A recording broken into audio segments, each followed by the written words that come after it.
All right, guys, welcome to another episode of Bill on Bikes. We're at my facility, the Motorcycle Garage in Phoenix, Arizona.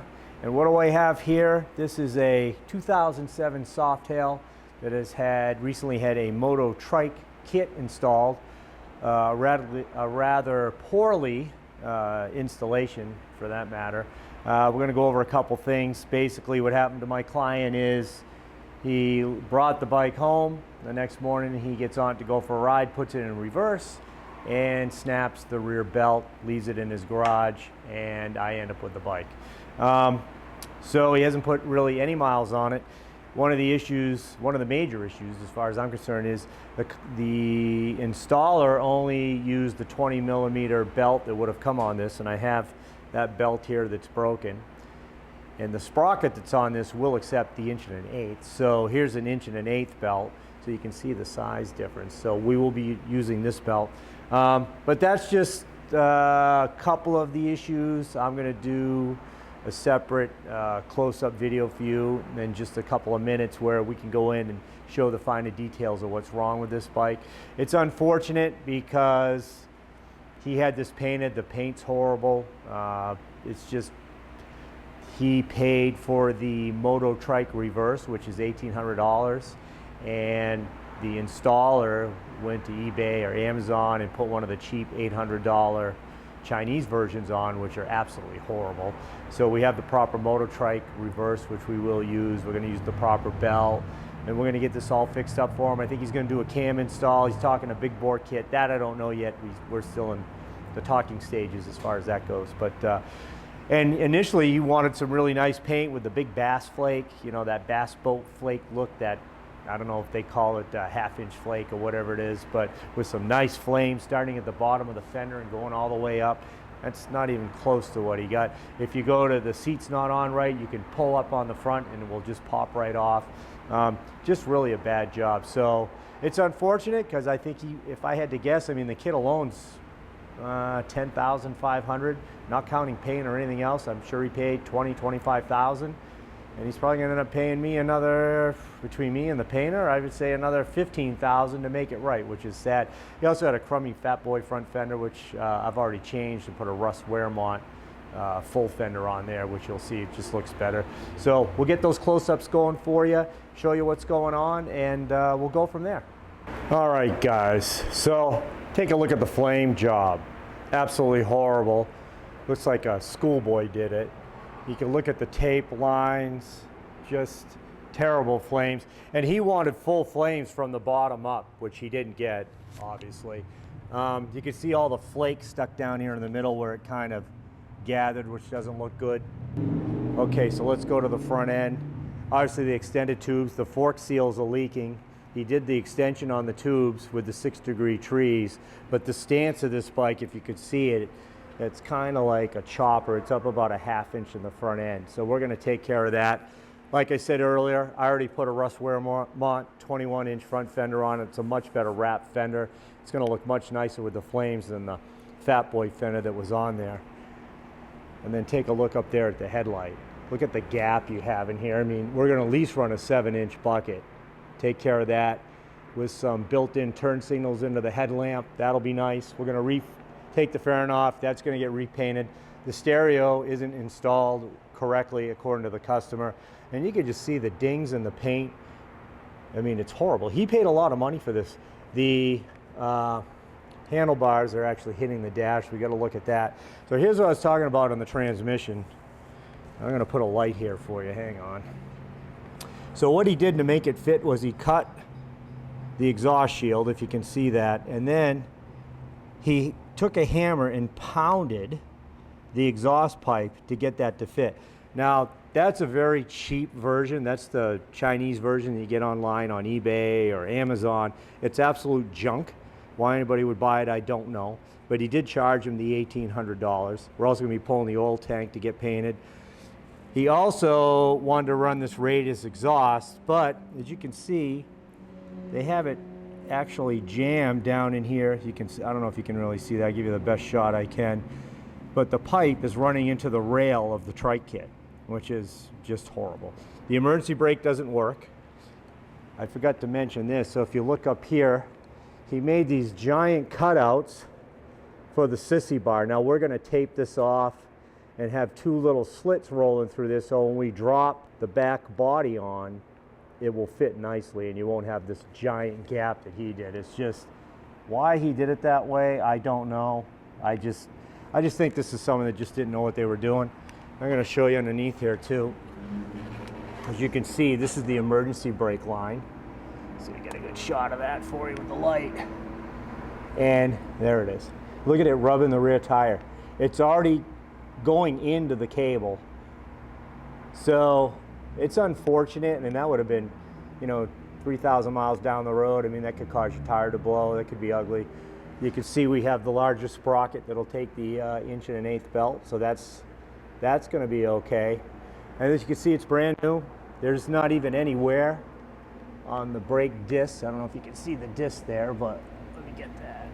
And you can still see all the hash marks on the rotor, on the disc. So it's a nice kit. These Motor Trike kits are really nice, but you have to worry about who you go to have these things installed. So we're going to disassemble the whole thing. I think this is, honestly, I don't know if that's the company that installed it or not. I haven't looked. Could be. I don't know. I haven't looked, but if it is, that's who did it. But I don't like to talk poorly about other shops, but the person that did this job is just, I don't know. Maybe they want to find another profession.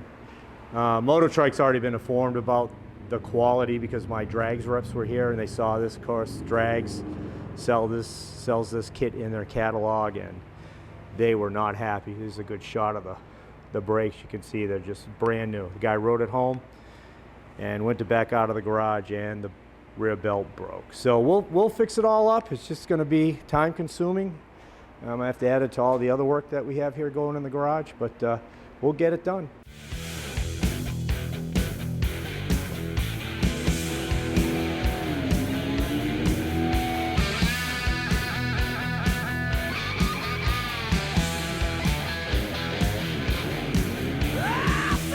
All right, guys, I'm ready to lift this off. I'm going to see if I can do it myself. I don't have anybody here today to help me.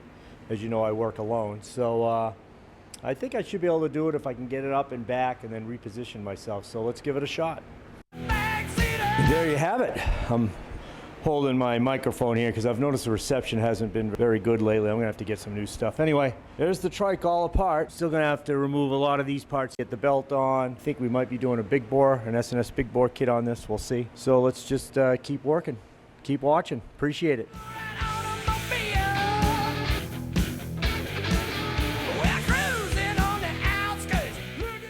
All right, guys. It's been another long day. As you can see, we've got the oil tank out. My client has decided he wants to paint that.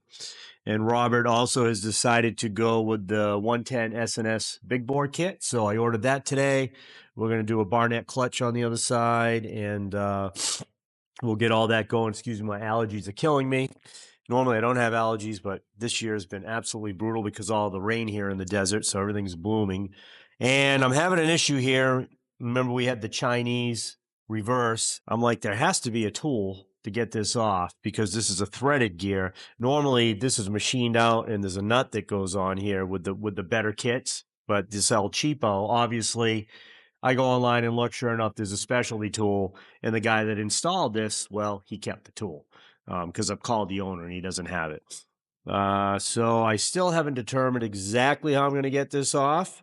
I will figure that out. Maybe I can locate someone that's got the tool and I can either borrow it or pay for it. Either way, we'll figure something out. I think that's it for today. Curly's is coming to get the paint on, I think maybe tomorrow, if not Saturday. Today's Thursday. And while he's doing that, we'll get the top end off. We'll get the big bore kit in. And I still have to go on the front end, do the larger headlight, replace the leaking fork seals, and get the stance correct. Also, I have to call the company because there's a lot of toe out on these rear wheels. I would think that was set from the factory, so I'm going to have to talk to them about that if that's how they want this kit. Again, it's not a Harley kit. The Harleys are nice and level with the ground. These, maybe they don't want it that way. So I'll call them first just to be safe before I go and start having to play around with things. Let's see, as of the recording of this, today is December 10th, 2024. We're getting close to Christmas, which I love. And I haven't worked on this in probably, I'm guessing, 5 months or so. I've just been so busy with other things. I had to wait for the custom paint, which is here. And some other parts. We have an S&S big bore kit to install. So we'll make this up to a, this will be a 107. We got our 4-inch CP pistons, obviously the rings, S&S oil pump, cam support plate, rods, push rod tubes. We will be upgrading to the Screaming Eagle compensator, which is much better than the stock one. Also a Barnett clutch plate. We're going to upgrade to that. This comes with 585 automatic compression release cams. I'll kind of give you a rundown on these later. These are really nice cam. They can be a little noisy the way they work. This is spring loaded under 1,000 RPMs. This kicks back, hang open the exhaust valve slightly, same as a V-Rod actually. And they can be a little noisy when the engine shuts off, but they're actually a great product. Never had an issue with them, other than I do get a little noise complaints now and then, but you know, big deal, they work great. So let's see here. I think we're gonna disassemble this, and I probably won't say much as we disassemble. We'll just video it because there's not much going on there, unless I find something wrong, but I don't think we will. And as we do the assembly, we'll go over some stuff that is kind of unique to the S&S kit. Well, let's get going. So I really appreciate you guys watching. Love the comments that you send to me, and I try to respond. Like I've said in earlier videos, for the first 2 or 3 days, I try to respond. After that, I get so busy, it makes it difficult for me to do. So when these videos first get posted, if you can send your comments out, I'll try to get back to you as quickly as I can. And well, let's start the disassembly. Join me, shall you?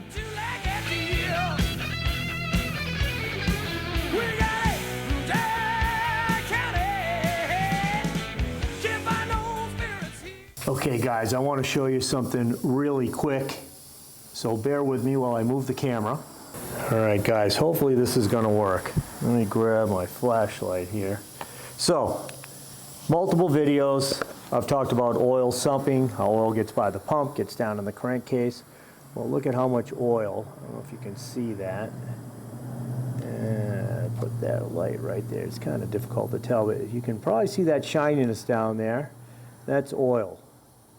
Let me stick a screwdriver down there. Hang on. Let's do this. We'll go to the back here. And we'll pull this up. And you can see that, how much oil's in there. There's probably a good, probably 1.5 quarts in the lower end. Now remember, this is a dry sump system. So in reality, you know, would like to have 0 oil down there, but you're always going to have some. Usually, you know, probably 4 ounces or so would be great. But this is what happens when they sump. Now, if I had the oil tank on this and I was to start this engine up, that oil would pump back into the tank. So, nothing to panic about, but very typical on a Harley-Davidson engine. That's just kind of how they function, and it happens all the time. I'm glad I could show you that. Now that we have the engine all torn down, I've cleaned up the heads already, so they're ready to be reinstalled. I still have to clean all these parts, so we'll get to that in a little bit. Let's talk about the S&S 110 kit. It comes with these 4-inch bore cylinders. These kind of get a bad rap because a lot of times they say they're out of round. Well, from what I see, the issue is more with the people doing the installation. They tend to set these down on the spigot, which you don't want to do. They roughhouse them. It doesn't take much to knock these out. These are high strength ductile cast iron, but it's very thin walled, and you know, you don't want to, under any circumstances, clamp these, drop them, bend them, because they are susceptible to damage. So you have to be really careful with them. Pistons are CP Carrillo, front and rear, same exact piston. You just have to make sure when you're doing your installation, you have your intake pockets facing each other. Obviously, they're slightly larger. You wouldn't want to reverse this. So. Because that'd make for a bad day. Obviously, we'd have a little valve to piston contact. We don't need that. So I take the time to mark them just so you don't make any mistakes. Also comes with full complement Torrington bearings. Oil pump, obviously this is a 3-gerotor pump. I like these pumps if I have a crank that's out more than 3.5 thousandths. Obviously, if you've watched my previous videos, you guys know I like the fueling stuff. If I have a crank that's measured around 3.5 thousandths, I always go with the fueling. I've just had phenomenal luck with them. Great customer service. The S&S stuff, it's a little more forgiving because of the 3 gerotor gear sets in here. They can run a little bit more clearance while keeping the same amount of pressure and scavenging. So this is a really good pump for that. This crank measured 3.5 thousandths. I'll run these 3.5 to 6 thousandths. After that, we have to disassemble the engine and take care of the crank issue.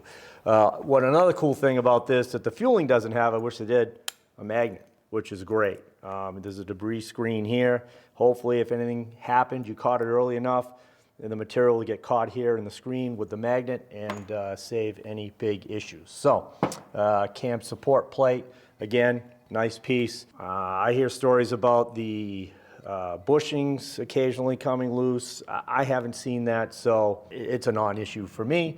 Comes with the adjustable push rods. These are 585 cams. Usually I like the one-piece push rods. In this case, I will use the adjustables. And that's really about it. We're going to be running the Screaming Eagle compensator, which is a much better unit than the stock ones. The ones that came in the 06, 07 is really just kind of a trash setup. So I'm going to finish cleaning all the parts. We'll very carefully assemble the top end. If I see anything that I'd like to point out, I'll gladly stop what I'm doing and put it on the video. And one other thing, we run a little more gap in these rings. What's great about S&S and their ring packages, they're pre-gapped. You still have to check them, but usually I don't have to grind them at all. They run a little more gap, probably about 34 thousandths on the second ring and somewhere around 24, 26 thousandths on the top. That little extra gap helps the pressure pass that second ring and put some force on the top ring and helps seal it slightly better. So that's why they do that. Anyway, one other thing, we do have the Barnett clutch pressure plate that we'll be putting in. Comes with 3 sets of springs, or you can do a combination thereof, which is what I do. I use 3 of one spring and then 3 of the other. I'll show you that when we get to that. But okay, that's it for now, so let's get assembling. Now that I have the cylinders and heads on, we're getting ready to do the cam plate. I just want to point out something on these Easy Start cams and how they work. There's a spring-loaded little actuator arm here that works on centrifugal force. The spring will actually move this piece of the device in the path of the tappet roller. Here's the stock one, and it moves it up about 30 thousandths. So that means you're opening up the exhaust valve 30 thousandths, allowing it to actually leak, basically. And that's how we remove compression to turn the engine over. Once the engine starts to rotate and these cams rotate, this will close to this position, and of course the exhaust valve will close all the way because now the tappet will be riding fully on the lobe. Usually have to keep the idle up about 1,000 RPMs. Below that, these will start to rattle a little bit. It's one of the complaints I do get with these. And when you shut the engine off, you can hear them rattle around like this. Some guys find that annoying. It doesn't do anything. It's not detrimental. It's not harmful to the engine in any way. What's nice about these, you don't have to go and machine compression releases into the heads. Of course, 09 and later, they have automatic compression releases from the motor company, but the early stuff didn't. So quite often we would machine the heads and put manual compression releases in. I run these in my own bike. Even my chopper on the floor has them. They're a 585 lift, 07 to 16 twin cams. Their spring packs in the heads will handle 585 lift cam.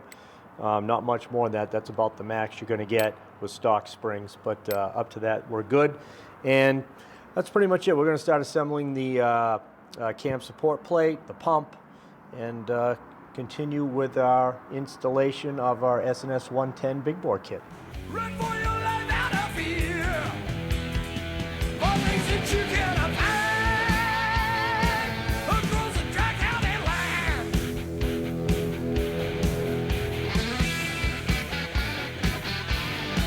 If the sign says the liquor in the front, baby, and mocha in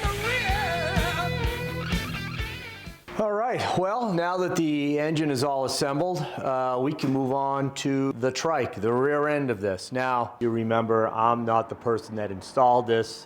Rear belt lasted like 50 miles. Guy got home, put it in reverse, and boom, belt snapped. And that's what started this whole project for me, which initially I didn't even really want to get involved with these project bikes, and exactly what I say, they are project bikes. I get to them when I can because I have so many other things going on. Usually a lot of performance work, services, things like that. But anyway, you know, I have a saying, I joke around with a good friend of mine, John, who I met when I first opened this place back in 2012. And when we first met, I would always say to him, geez, I've never done this before, as if, you know, joking around. And then he would watch me go ahead and do it, and he's like, what do you mean you never done it before? You didn't look at anything, you know all the torque sticks, and it's kind of a running joke, I always say that. But this time, I really have never done this before. I have not changed a belt or set up one of these trikes before. So it's going to be a little bit interesting. I have the destructions. I called the company, I got some specs. My client Robert had also told me emergency brake did not work properly, and then I'm looking at the cables, there's no adjustment, so I had to call the company and find out how that was done. And they told me it's kind of like the old disc brake setup on a car. So, and how many clicks to go with the adjusters. So we'll take a look at that. I wrote some notes down, and I guess we'll get going on the rear belt.